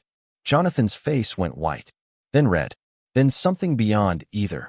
A fury so pure it seemed to vibrate in the air. You think this is over? He hissed at his father. You think you've won? I'll fight this. I'll tie you up in court for years. I'll make your life a living hell. No, Gerald said quietly. You won't. He stood, shakily but with dignity intact. You're my son, and I love you. But love doesn't mean protecting you from consequences. You tried to kill me. Multiple times. You sent men to attack this house. You hired an assassin to shoot me while I slept. Jonathan's eyes widened. How did you? Your killer slipped on ice. Atlas found him. At the sound of his name, Atlas emerged from the study with Marcus. The dog's amber eyes locked onto Jonathan with an intensity that made the billionaire take a step backward. I'm pressing charges, Gerald continued. All of them. And when you're convicted, I'll make sure every newspaper in America knows what you did. Your empire? It ends today. Federal agents cuffed Jonathan and led him toward the door. He resisted, struggling, shouting, You're a fool, old man. That spring could have changed everything. We could have revolutionized medicine, made billions. Some things, Gerald said softly, are worth more than money. Jonathan was still shouting as they loaded him into the federal transport vehicle. His words echoed across the snow-covered driveway, accusations and threats dissolving into distance. When the vehicles finally departed, silence reclaimed the estate. Gerald sank into his chair, suddenly looking every one of his 79 years. Marcus approached quietly. It's over, sir. Is it? Gerald looked up with tired eyes. Men like Jonathan don't disappear because of arrests. He'll hire lawyers. Fight from prison. There will always be someone trying to take what we're protecting. Then we'll always be here to stop them. Atlas padded forward and rested his chin on Gerald's knee. The old man's hand automatically moved to stroke the dog's head. I raised a monster, Gerald whispered. How did I not see it? You saw what he let you see, Marcus said. Some people are very good at hiding who they really are. Did your parents? Did they understand you? After the war, Marcus was quiet for a long moment. No, they didn't understand why I couldn't just get over it. Didn't understand why I couldn't hold a job, keep a wife, live normally. They thought I was broken. Are you? Marcus looked at Atlas, then at the snow falling gently outside the window. I was. Maybe I still am. But I'm learning that broken things can still serve a purpose. Gerald smiled, sad but genuine. Yes, they can. The FBI investigation moved with bureaucratic slowness. Jonathan Thorne was held without bail, facing a federal judge who'd reviewed the evidence and declared him a flight risk. His lawyers filed motion after motion, each one denied. But in prison, Jonathan still had resources. 3 weeks after his arrest, Sheriff Morgan received a call from a federal prosecutor. We have a problem, the prosecutor said. Marcus and Gerald were in the office when Sheriff Morgan put the call on speaker. What kind of problem? Sheriff Morgan asked. Jonathan Thorne has been making calls from prison. Encrypted, routed through intermediaries. We've been monitoring, but we can't get court approval to intercept all of them. A pause. We think he's arranged one final attempt on his father's life. Gerald's face went gray. When? Marcus asked, his voice flat and cold. We don't know. But one of Jonathan's cellmates, a man awaiting trial for organized crime connections, was released on bail yesterday. We've lost track of him. Description? Sheriff Morgan demanded. The prosecutor provided details. Vincent Cruz, 42, former special operations contractor turned enforcer for hire. 6 feet tall, muscular build, distinguishing scar across left eyebrow. Expert in explosives, firearms, and close-quarters combat. He's military trained? Marcus asked. Delta Force. Dishonorably discharged in 2015 after an incident in Syria. He's been working for the highest bidder ever since. Marcus felt ice form in his chest. Delta Force meant world-class combat skills. The kind of man who could get past security, past locks, past everything except. He looked at Atlas. The dog looked back, amber eyes steady. We're reinforcing security at the estate, Sheriff Morgan said. State Police, FBI. No, Marcus interrupted. Everyone looked at him. A fortress full of law enforcement will just make Cruz wait. Or change tactics. Maybe go after someone else, Dr. Chun, Evelyn, anyone connected to Gerald. Marcus's mind was working through tactical scenarios. He needs to think the opportunity is there, that he can succeed. You want to use Mr. Thorne as bait, Sheriff Morgan said incredulously. I want to end this. Permanently. Gerald straightened in his chair. I agree. Set the trap. Mr. Thorne. Sheriff, I'm 79 years old. I've survived my son's attempts to kill me multiple times. I won't spend whatever time I have left hiding behind armed guards. His voice strengthened. Marcus is right. Let this man come. Let's finish it. The plan was simple in design, complex in execution. Gerald would remain at the estate with minimal visible security, just Marcus and Atlas. Hidden throughout the property would be FBI agents, state police sharpshooters, and surveillance equipment that could track a mosquito's flight path. Vincent Cruz would come. They would be ready. 2 days passed. Then 3. Marcus barely slept, running on adrenaline and coffee. Atlas maintained constant patrol, his senses pushed to their limits. On the 4th night, a snowstorm rolled down from the mountains. Perfect conditions for an attack. Marcus watched from a second-floor window as the storm intensified. Visibility dropping to almost nothing. Wind howling through the pines. Anyone moving through that would be nearly invisible. Atlas joined him at the window, body tense. I know, boy. He's coming tonight. At midnight, the power went out. Not a natural outage. The backup generator kicked in immediately, but someone had cut the main line. Marcus grabbed his radio. All units, we're active. Repeat, we're active. Static crackled. Then Sheriff Morgan's voice. Roger that. Units in position. Thermal imaging shows one figure approaching from the north ridge. Just one. Confirmed. Single target. Delta Force operators often worked alone. Marcus knew this. The best ones were ghosts. Invisible, unstoppable, efficient. He moved Gerald to the reinforced safe room they'd prepared in the basement. Steel door, communication equipment, supplies for 3 days. Evelyn was already there, clutching a baseball bat despite knowing it would be useless. Stay locked in, Marcus said. Don't come out until I give the all clear. Marcus, Gerald gripped his arm. Be careful. This man is a killer. So am I, sir. I just have better reasons. Atlas was waiting in the hallway, ears forward, body coiled. His amber eyes met Marcus's, and something passed between them. Understanding, trust, partnership forged in war and tempered by the years since. They descended to the main floor together. The house was dark except for emergency lighting. Shadows pooled in corners. Wind rattled windows. Perfect conditions for psychological warfare. But Marcus had fought in worse. In desert compounds with darkness broken only by muzzle flashes. In mountain caves where the enemy could be 3 feet away and invisible. He knew how to hunt. And he knew how to wait. 20 minutes passed. Atlas suddenly tensed, nose pointing toward the kitchen. A sound, barely audible over the storm. Metal on metal. Someone picking the lock on the back door. Professional. Patient. Skilled. Marcus moved into position behind cover. Phone recording. FBI agents converging silently from other positions. The door opened. A figure slipped inside, barely a silhouette, moving with the fluid precision of elite training. He wore white winter camouflage, face covered by a balaclava, night vision goggles reflecting faint light like insect eyes. Vincent Cruz. Had to be. He moved through the kitchen, checking corners with his pistol, suppressor attached, military efficiency. Every movement controlled, breathing measured. Atlas waited, perfectly still, perfectly silent. Cruz reached the hallway leading to the basement stairs, to the safe room where Gerald was hidden. His intel was good. Someone had told him exactly where to go. He started down the steps. Atlas moved, not attacking, positioning. The dog slipped behind Cruz, blocking the retreat path, silent as snowfall. Marcus emerged from cover. Don't move. Cruz froze. For just a heartbeat. Then he spun, weapon rising. Atlas launched himself forward with a bark that echoed like thunder. 90 pounds of muscle and fury and protection hit Cruz at waist height, driving him sideways into the wall. The suppressed pistol fired, shot going wide, hitting plaster.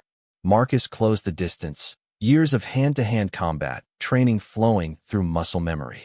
He deflected Cruz's gun arm, drove an elbow into the man's face, followed with a knee strike that would have incapacitated most people. Cruz absorbed the blow and countered with brutal efficiency. He was good, very good, better than most soldiers Marcus had fought. But Marcus was fighting for more than money, more than orders. He was fighting for Gerald, for Evelyn, for the sanctity of a home that had become his home too. And he had Atlas. The dog attacked again, this time going for Cruz's weapon arm. Teeth clamped down, not to injure severely, but to control, to disarm, to protect his partner. Cruz tried to shake him off. FBI agents flooded the hallway, weapons drawn, shouting commands. It was over in seconds. They subdued Cruz, cuffed him, dragged him upstairs into the light. When they pulled off his balaclava, his face showed cold fury, but also something like respect. "You're good, soldier," he said to Marcus. "I had help." Marcus looked at Atlas, who sat beside him, tail wagging slightly, completely calm despite the violence. Sheriff Morgan approached, reading Cruz his rights. Federal agents processed the scene, photographing everything, bagging evidence. Marcus released Gerald and Evelyn from the safe room. The old man looked at him with tears in his eyes. "It's really over?" "It's over." Gerald embraced Marcus, thin arms surprisingly strong, and whispered, "Thank you for everything."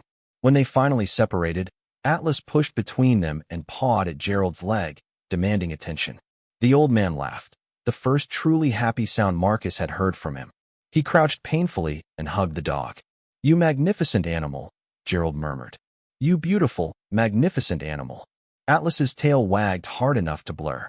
Outside, the storm was already passing, clouds breaking to reveal stars scattered like ice crystals against black velvet. Marcus stepped onto the porch and breathed deeply. Cold air, pine scent, the smell of snow and earth and home. Behind him, he heard Gerald on the phone with Dr. Chun, explaining what had happened, his voice shaking with relief and exhaustion. Atlas joined Marcus on the porch, pressing against his leg. "We did good, boy," Marcus whispered. The dog huffed agreement. For the first time in years, Marcus felt something he'd almost forgotten: peace. Not perfect, not permanent, but real. And for now, that was enough. The trial of Jonathan Thorne became national news. Not because of the wealth involved, though $3 billion certainly attracted attention. Not because of the family drama, though tabloids loved the narrative of a son trying to murder his father. But because of what Vincent Cruz revealed during his own plea bargain. Sitting in a federal courtroom, Cruz testified in detail about Jonathan's instructions, the payment schedule, the specific methods requested, and most damning, recordings Cruz had secretly made to protect himself, in which Jonathan's voice clearly ordered his father's death. "I don't care how you do it. Make it look like an accident. Old man slips on ice, falls downstairs, whatever. Just make sure he can't testify against me." The courtroom went silent when those words played through the speakers. Gerald sat in the gallery, Marcus and Sheriff Morgan flanking him. His face showed no emotion. He'd already processed this grief, already accepted what his son had become. But his hands trembled slightly until Marcus rested a hand on his shoulder. The jury deliberated for 3 hours. Guilty on all counts. Jonathan Thorne would spend the rest of his life in federal prison, with no possibility of parole until he was well into his 70s, assuming he lived that long. When the verdict was read, Jonathan showed no reaction. But as they led him from the courtroom, he passed his father's row and stopped. "I hope you're satisfied," he said coldly. Gerald looked at his son, really looked at him, perhaps for the last time. I'm not satisfied. I'm heartbroken.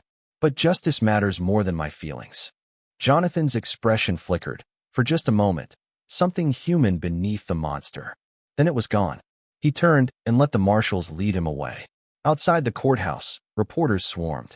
Gerald made a brief statement, Marcus standing protectively beside him with Atlas alert at his feet. My son made choices, Gerald said, voice steady despite his age and exhaustion. Terrible choices. But they were his choices, not mine. I hope he finds redemption someday, though I won't live to see it. As for Thorne Estate, it will continue to be protected as my great-grandfather intended. The spring will remain sealed. The land will remain wild. Some things are worth more than money. A reporter shouted a question. What about the veteran who saved your life? Gerald looked at Marcus. He didn't just save my life. He reminded me what family really means. Blood doesn't make family. Loyalty does. Love does. Being there when it costs you something. That makes family. The same words Marcus had spoken in the hospital room, weeks ago. The old man had remembered. Spring came slowly to the Adirondacks that year, winter releasing its grip reluctantly. By April, snow had melted into rushing streams. Buds appeared on trees. The forest around Thorne Estate woke from dormancy with the patient inevitability of seasons. Marcus stood on the newly repaired porch, watching fog lift from the valley below. Atlas lay at his feet, graying muzzle resting on his paws, but his amber eyes remained alert, tracking birds and squirrels with professional interest. 6 months had passed since Jonathan's conviction. 6 months of quiet work, healing, transformation. The estate itself had been transformed. Marcus had spent the winter months repairing everything that decades of neglect had broken, roof patched, gutters replaced, windows resealed, floors refinished. It was still an old house, but no longer a dying one. Dr. Sarah Chun had moved into the converted carriage house, establishing a small research station to study the local ecosystem. She'd become a regular presence at dinner, sharing stories about geological surveys and aquifer systems, her weathered face lighting up when she talked about her work. Evelyn had hired 2 local women to help maintain the house and grounds, sisters who'd been struggling to find work in the economically depressed region. They arrived each morning with laughter and efficiency, bringing life to rooms that had been silent too long. And Gerald had found purpose again. With Dr. Chen's help, he'd established the Nathaniel Thorne Foundation for Land Conservation. Its mission, to protect natural springs, aquifer systems, and wilderness areas from commercial exploitation. The initial funding came from what remained of Gerald's personal fortune. More funding appeared when the story of Jonathan's crimes became public, donations from people who believed some things should remain sacred. The Foundation's first action, permanently sealing the entrance to the spring beneath Thorne Estate. Not destroyed, Dr. Chun had found a way to protect it without eliminating it.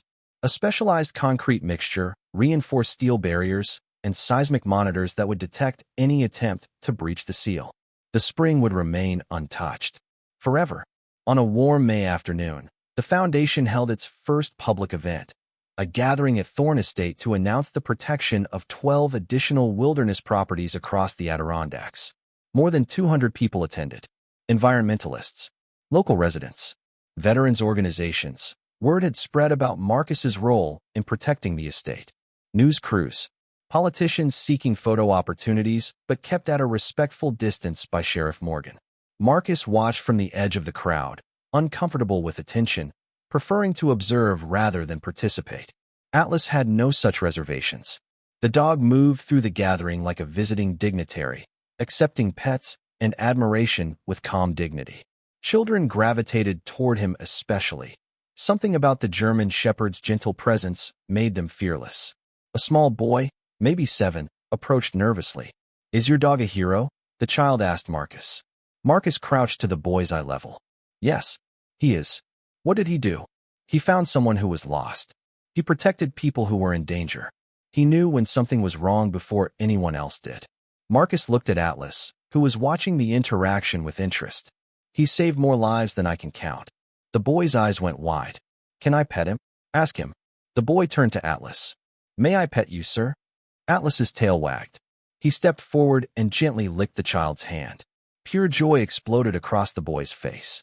He buried his hands in Atlas's fur, giggling, while his parents photographed the moment with smartphones. Marcus watched and felt something shift inside his chest, the familiar ache of PTSD still there, but quieter now. Manageable. The nightmares still came sometimes, but less frequently. The hypervigilance remained, but he'd learned to channel it into productive awareness rather than debilitating anxiety. He was healing. Slowly. Imperfectly. But healing. Gerald's speech concluded with words that echoed across the valley. My great-grandfather believed that some things are beyond price. That certain places, certain natural wonders, should be protected not for profit but for principle. I spent too many years forgetting that truth. But I've been reminded, by a man who had every reason to walk away from trouble and chose instead to stay. By a dog who found me when I was lost. By people in this community who believe that home means more than real estate. He paused, emotion thickening his voice. This estate will stand for generations after I'm gone. The spring beneath it will remain sealed and sacred. And I hope, I pray, that the example we're setting today will inspire others to protect what's precious in their own communities. Applause rippled through the crowd. Marcus felt a hand on his shoulder. Sheriff Morgan stood beside him, wearing civilian clothes for once. Jeans and a flannel shirt that made her look less like law enforcement and more like someone's aunt. You did this, she said quietly. Gerald did this. Gerald would be dead without you.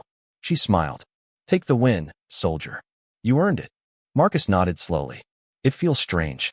Winning. Get used to it. Word spreading. You know how many veterans organizations have called asking if you'd be willing to help with other situations? Elderly vets being exploited, families trying to steal their benefits, that kind of thing. I'm not a lawyer or a social worker. No, but you're someone who gives a damn. In my experience, that's rarer and more valuable than any degree. After the crowd dispersed, Marcus walked the property boundary with Atlas. It had become their evening routine, patrol first, then rest. The dog's training never quite faded, and Marcus's never would either. They reached the edge of the forest, where pine trees climbed toward mountains still capped with snow. Atlas stopped, sat, and looked back at the estate, lights glowing golden in the gathering dusk, smoke curling from the library chimney. Home, Marcus said quietly. It still felt strange to say, strange to believe, but true nonetheless. Atlas huffed agreement and leaned against Marcus's leg, solid, warm, present. They stood together as evening descended, two veterans who'd found their way through the dark and emerged into something that almost resembled peace. A month later, on a Tuesday morning, an unfamiliar car appeared in the driveway. Atlas alerted first, not with aggression, but with curiosity. His tail wagged slowly as he watched a woman step from a modest sedan. She was in her mid-40s, wearing practical clothes, khakis and a button-down shirt, and carrying herself with the careful dignity of someone accustomed to disappointment but unwilling to surrender hope. Marcus met her at the porch steps. Can I help you? I'm looking for Marcus Hale, she said. That's me. She extended her hand. Lisa Brennan. I'm a social worker with Veterans Affairs. I heard about what you did here, protecting Mr. Thorne, stopping his son's conspiracy. It's been all over the news. Marcus shook her hand warily. If this is about disability benefits, I'm still fighting that battle. It's not about benefits. Lisa smiled, tired but genuine. It's about a young veteran who needs help. Someone like you needed help 6 months ago. She explained, a 26-year-old former Marine named David Reyes, discharged after losing his left leg in Syria. His family had inherited a small piece of property in Vermont, 40 acres of forest with a rundown cabin. David had moved there hoping for solitude and healing, but his uncle was pressuring him to sell the land to a development company. The uncle claimed David was too unstable to manage the property, was filing for guardianship, was trying to take everything. It's Gerald's situation all over again, Lisa said. Except David doesn't have resources or connections. He's living alone with his service dog, trying to hold on to the one thing that feels like his, and his own family is trying to take it from him. Marcus felt something ignite in his chest, not anger exactly, but purpose.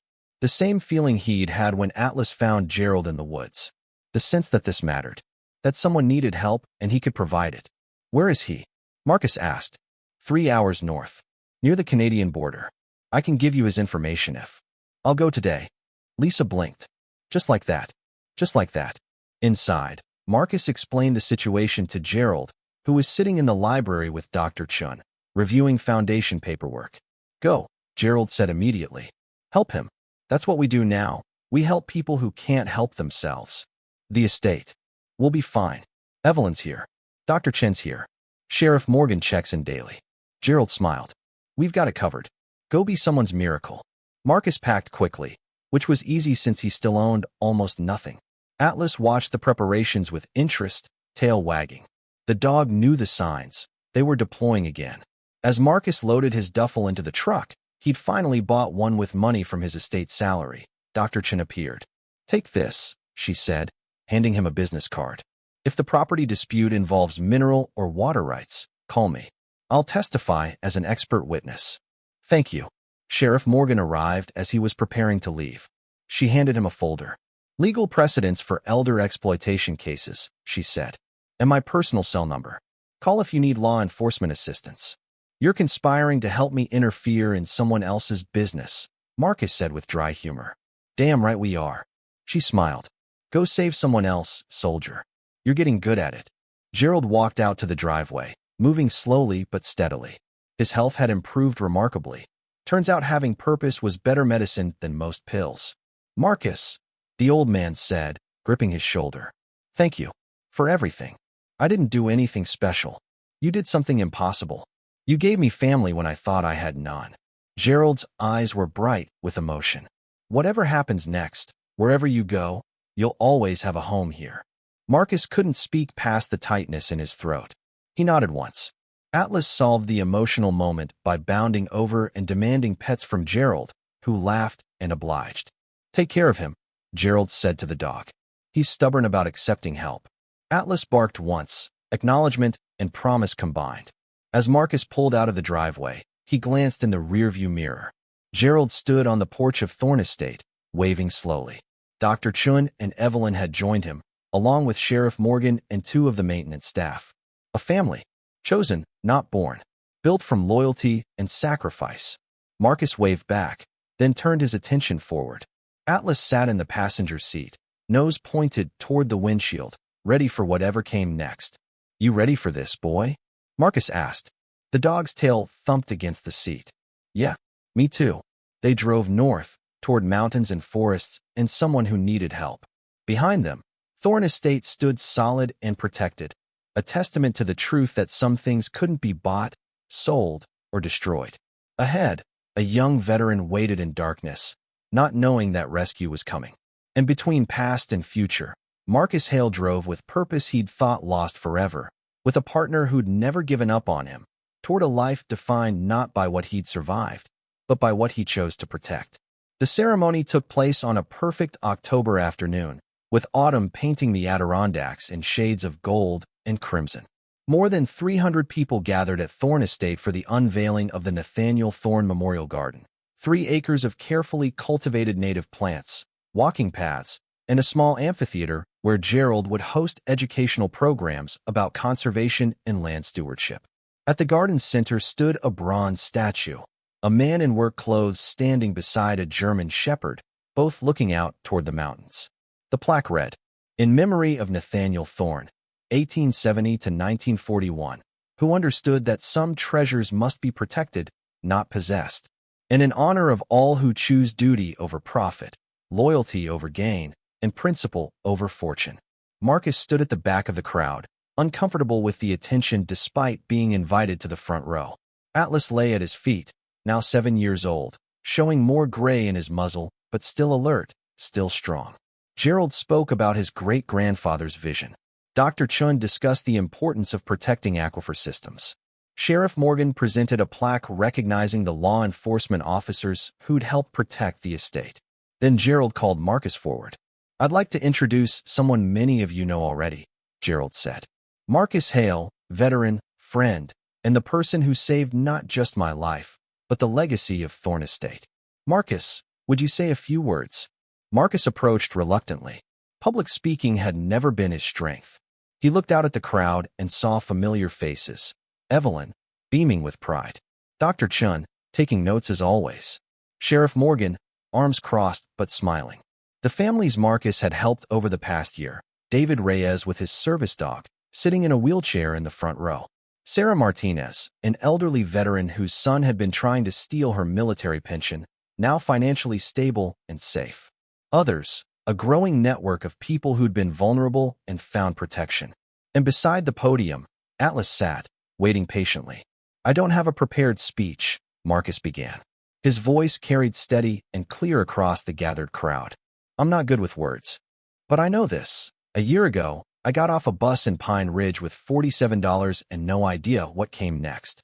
I thought I was coming here for a job. I didn't realize I was coming home." He paused, finding the words. Gerald's great-grandfather wrote in a letter that some discoveries are too dangerous to reveal, that mankind isn't always ready for what it finds. I think that's true about more than just springs and minerals. I think it's true about ourselves. When I came back from war, I thought I was broken, worthless, a burden. I'd lost everything: family, career, purpose.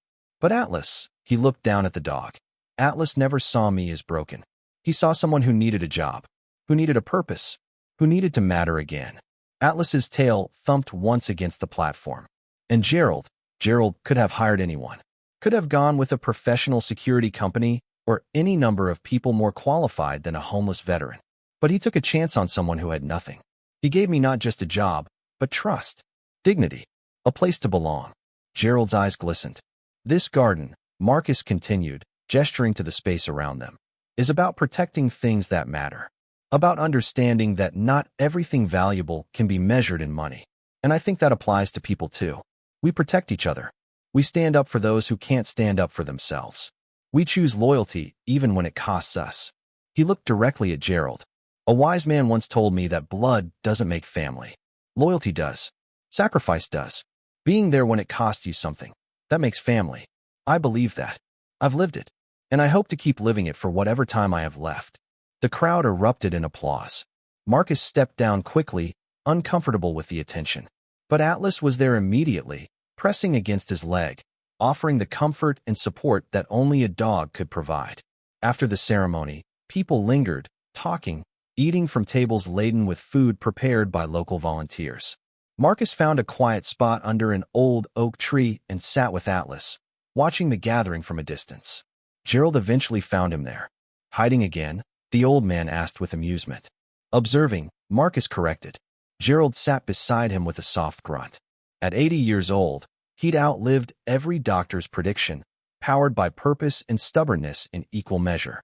"I've been thinking about the future," Gerald said. "About what happens when I'm gone." "Don't talk like that." "Marcus, I'm 80. I have to talk like that." He smiled. "When I die, the estate is protected in perpetuity. But someone needs to live here. Someone needs to manage the foundation, coordinate the protection efforts, be the face of what we're building." He pulled an envelope from his jacket pocket and handed it to Marcus. "What's this?" "Life tenancy agreement. The estate is held by the Conservancy, but you'd have the legal right to live here for the rest of your life. Salary.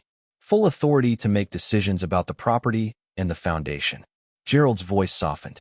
"I'm asking you to be the caretaker, to protect what we've built." Marcus stared at the envelope, emotions crashing through him in waves. "I'm not qualified. You're the most qualified person I know. You understand duty. You understand sacrifice. You understand what it means to protect something bigger than yourself." Gerald gripped his shoulder.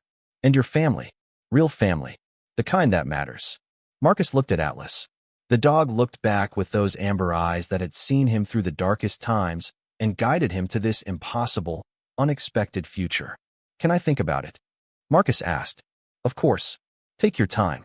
The offer stands as long as I'm breathing, and beyond if you accept." That night, after the crowd dispersed and the estate grew quiet, Marcus walked the property with Atlas. They reached the sealed entrance to the spring, now covered by a small stone memorial marker that read, "Protected forever. By choice. By principle. For future generations." Marcus sat on the stone steps leading down to the sealed chamber. Atlas lay beside him, head resting on Marcus's knee. "What do you think, boy? Should we stay?" Atlas's tail wagged slowly. "Yeah, that's what I thought too." They sat there until stars emerged, scattered across the dark sky, like promises written in light. Marcus thought about the boy he'd been, eager to serve, convinced that purpose came from following orders. He thought about the soldier he'd become, broken by war, haunted by what he'd seen and done. And he thought about the man he was becoming, scarred but healing, tired but purposeful, found rather than lost. Some journeys didn't lead home. Some journeys led to something better. The discovery that home wasn't a place you returned to, but a place you built with your own hands, protected with your own strength, shared with those who'd earned a place beside you. "We're staying," Marcus said quietly. Atlas huffed contentment and closed his eyes. Above them, the house glowed golden with light. Inside, Gerald was probably reading in the library. Evelyn was likely baking tomorrow's bread. Dr. Chun might be reviewing research notes. A family. Chosen. Built. Protected. Marcus stood, feeling the weight of responsibility settle across his shoulders. Not burden, but purpose. "Come on, boy. Let's go home." They walked back together through the darkness, guided by the light ahead. Sometimes miracles don't arrive with trumpets and thunder. Sometimes they come as a dog's instinct, guiding you towards someone who needs help. Sometimes they come as an old man's trust, offered to a stranger with nothing but scars and determination. Sometimes they come as the slow realization that what you thought was the end was actually a beginning. Marcus Hale arrived in Pine Ridge believing he had nothing left to lose. He discovered instead that he had everything left to gain. Gerald Thorne faced betrayal by his own blood and found family in the loyalty of strangers. Atlas, a dog trained for war, became an instrument of peace, protecting, guiding, healing in ways no weapon ever could. And Thorne Estate, nearly lost to greed and violence, became instead a symbol of what's worth protecting. Not just land or water or resources, but the principle that some things cannot, should not, be bought or sold. The spring remains sealed. The forest remains wild. The legacy continues. And a homeless veteran found his purpose not in what he'd lost, but in what he chose to protect. If this story touched you, share it with someone who needs reminding that no matter how dark the path behind them, there's still light ahead. That broken things can still serve. That family is built through loyalty, not blood. That home is something you create, one choice at a time. Where are you watching from? Tell us in the comments. Subscribe to New Light Stories for more tales of hope, redemption, and the quiet miracles that change everything. May you find your purpose in protecting what matters. May you find your family in those who stay when it costs them something. And may you always have a faithful companion to guide you home.